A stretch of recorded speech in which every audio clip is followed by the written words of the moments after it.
Hello everyone. Well, it's been a while since I've done a bike review, but today I have in front of me the TREK FX+1 step over e-bike.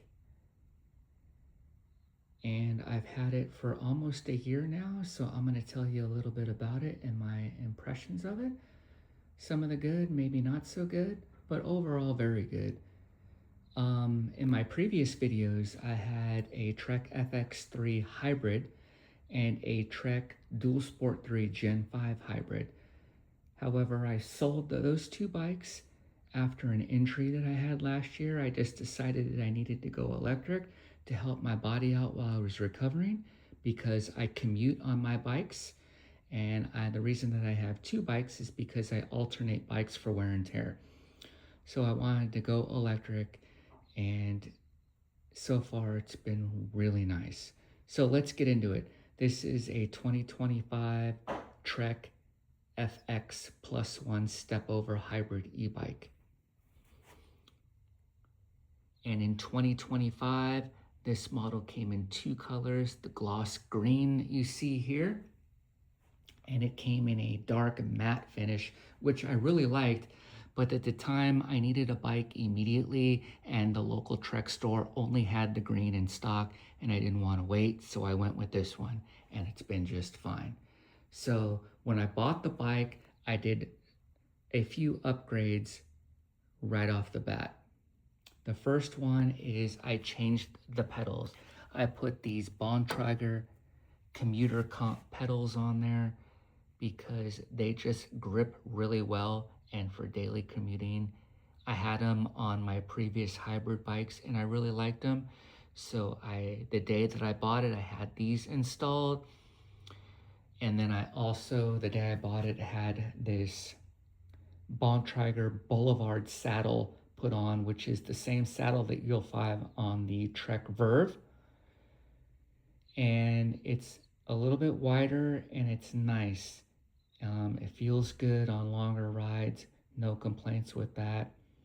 I had a similar saddle before, so I knew that it was a good fit for me. So I added those two. And then I added also a set of front and rear fenders. They're called SKS 60. And I bought them through the TREK store. They had to order them, and I went back and they installed them. SKS. They come in gloss black. They're very low profile. They fit really well. And they mount very nice, very nicely, very nice fit, designed for the bike. And I'll tell you, as a daily commuter, and if you're somebody that rides every day, in my opinion, the fenders really are a must. Not only do they protect your frame from water and debris, but they also protect yourself, keep the water off your back. And it's just a really nice feature to have on any bike. And to be honest with you, I don't see myself ever buying another bike that does not have fenders. I really like them. So I added the fenders, front and rear. I added the pedals, and I put a new saddle onto the bike right away.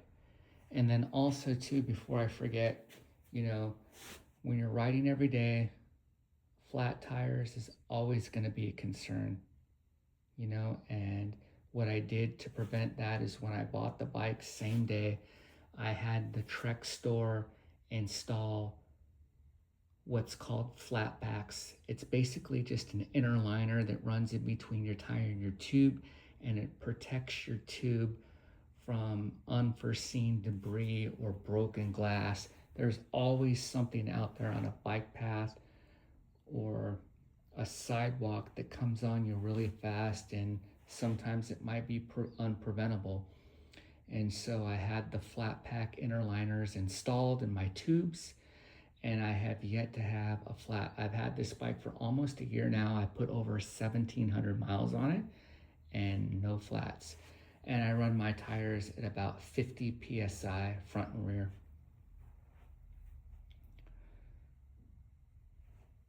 So very nice. And it comes standard with that headlight on there. And it also comes standard with a tail light and a brake light. When the lights are on, whenever you hit your front brake levers here, front either side,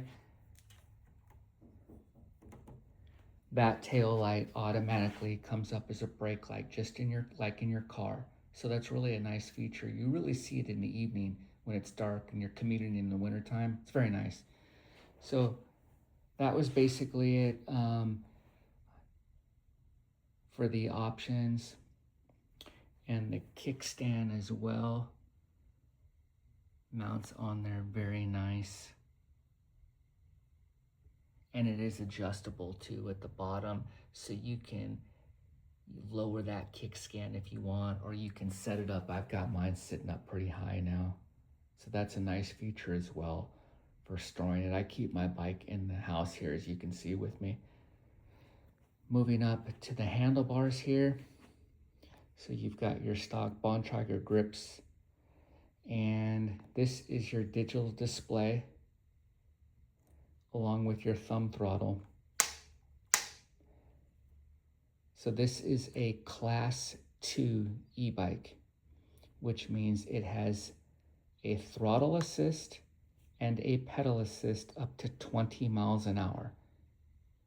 This particular bike will not go any faster than 20 miles an hour.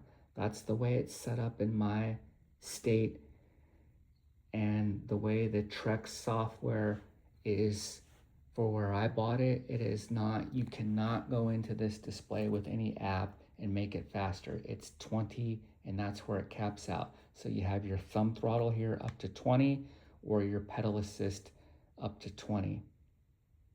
Class 2 street legal e-bike. And then over on this side, you have your turn signals right and left. You've got your 1x drivetrain, which makes things very simplistic. And you've got your bell that came standard. Now I did add an extra headlight to be seen, and I added a little horn just in case I need to get someone's attention a little bit more quickly. So I added those two features. And then the digital display, the way you turn it on, there is no key. There is a button right there at the top. You press and you hold that down for about 2 seconds, and the display turns itself on. And then when the display turns itself on, the front headlight and the rear tail light come on. Now, if you're riding and it's very bright outside in the middle of the day and you'd prefer for those lights to not be on, you have a plus and a minus key here. Press and hold down that plus key for about 2 or 3 seconds, and that headlight will go off. And so does the tail light. And then if you want to turn it back on, you just, same routine, press and hold that plus button for about 2 seconds, and everything will come back on again. So you've got on your digital display, I know it's very bright, but you've got 3 modes on this bike.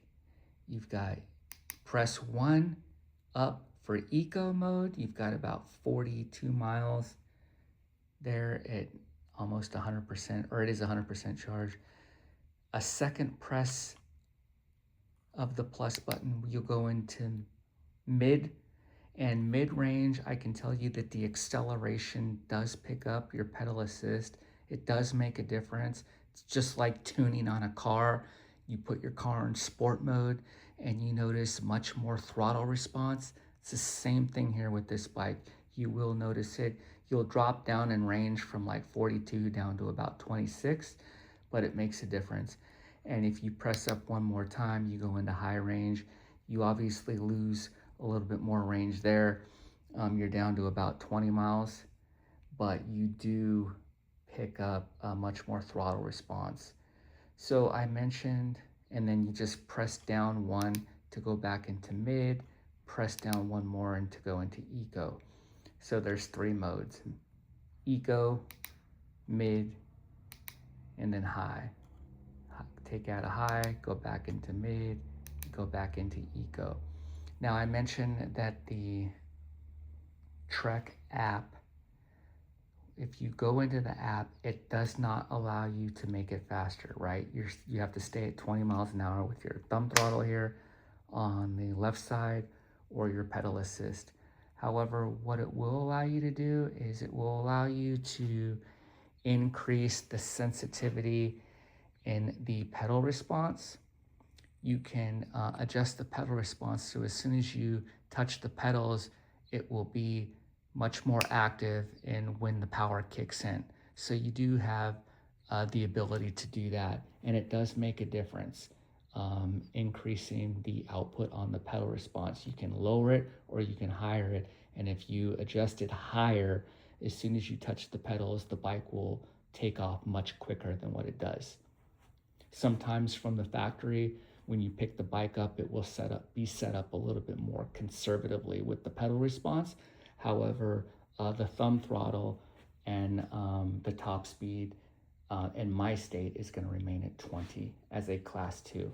And so the display, to turn it off, same routine, the button here at the top, you just hold it down for about 2 seconds and it will turn itself off just like that.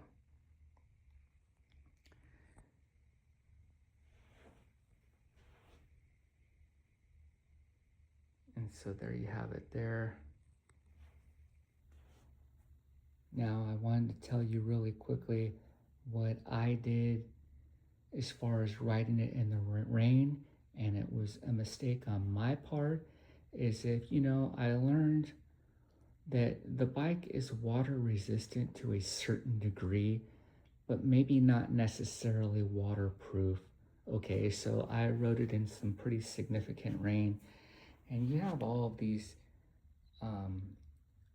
adapters up here that are exposed. So, you do have the wiring is all in the frame, very nicely set up, very clean, comes out the neck. But you do have some exposed wires here, adapters. And I'll just tell you that it's a good idea to just take a kitchen bag or a trash bag if you're going to ride in the rain, wrap those up. It only takes a few minutes. Put some black zip ties around the handlebars, keep everything nice and snug and dry.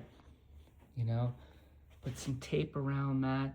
There's how you charge the battery, just to protect that. And also down here, you have an exposed, obviously, hole down there.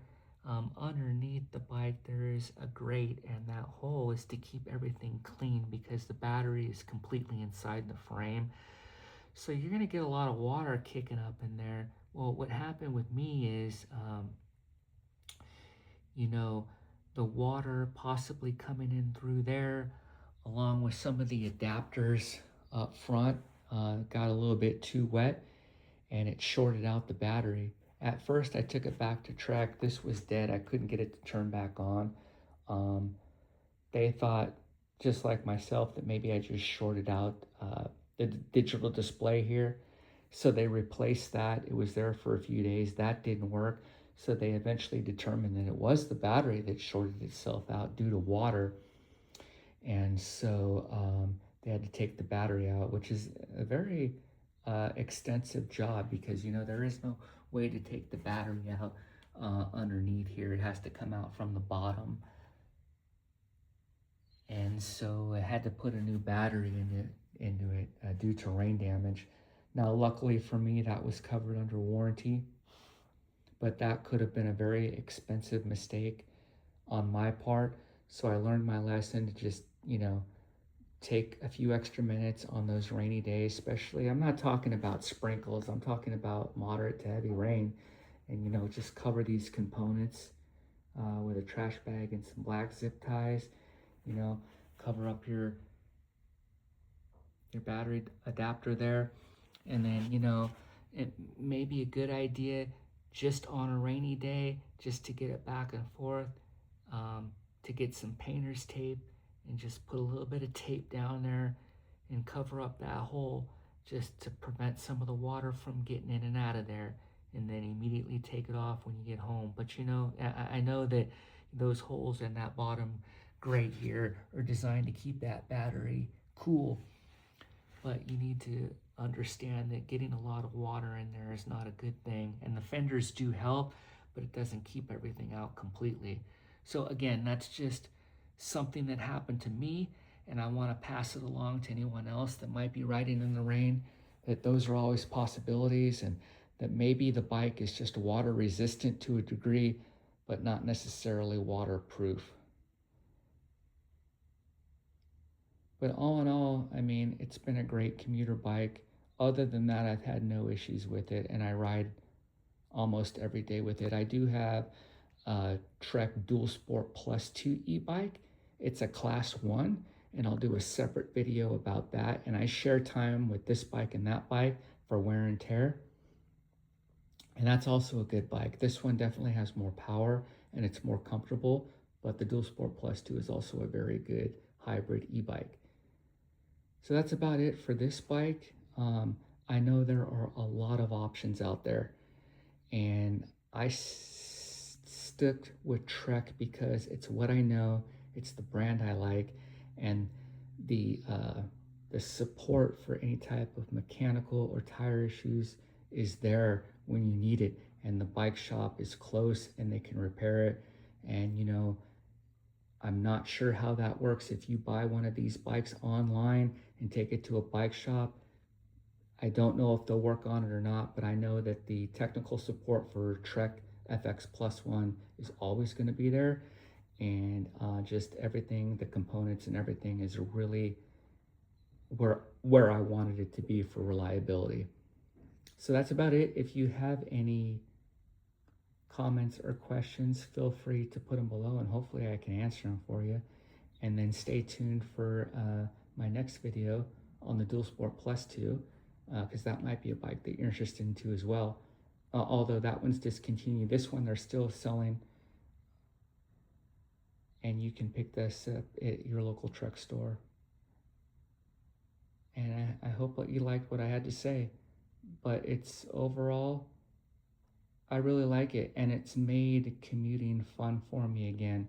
When I had the traditional hybrid bikes, I felt like it was more work getting back and forth to work. This one here, it can do all the work for me if I want with the thumb throttle, or I can pedal assist and still get to work, not nearly as hot and sweaty as I used to be during the summer months. So that's been fantastic. And also too, I should mention that if you decide to ride it like a regular bike without the electric power, you can certainly do so, but just keep in mind that this bike does weigh 48 to 49 pounds.